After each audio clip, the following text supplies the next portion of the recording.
नमस्कार. JMGच्या उद्याच्या भागात आपण पाहणार आहोत. अंतरा आजींना नमस्कार करते. मग आजी तिला म्हणतात की अगं पोरी ऐक, असं खुळ्यावणी नको करूस, मी काय सांगते जरा ऐकून घे. आणि त्या रडत असतात, पण अंतरा काहीच ऐकत नाही. अंतराला राग आलेला आहे. अंतराने तिची पिशवी घेतलेली आहे आणि ती निघाली आहे. त्यानंतर तिथे सुहासिनी काकू, मल्हार, चित्रा, सुधाकर सगळे चाललेले आहेत. मग सुहासिनी काकू तिला ओरडून म्हणतात, अंतरा तुला कळतंय का सांगितलेलं? बंद कर हे तुझं काय चाललंय ते, आणि चल पहिली घरात हो.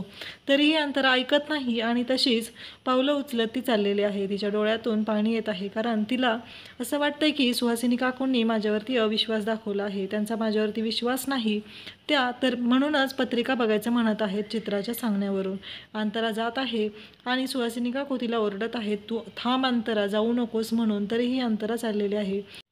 चित्रा, सुधाकर हे सर्व पाहत आहेत. चित्राला कळतच नाही आहे नक्की काय झालेलं आहे, अंतरा का निघून चाललेली आहे.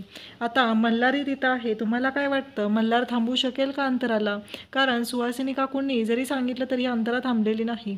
ते कमेंट करून सांगा. अशाच सिरियलच्या अपडेटसाठी चॅनलला सबस्क्राईब करा. थँक्यू.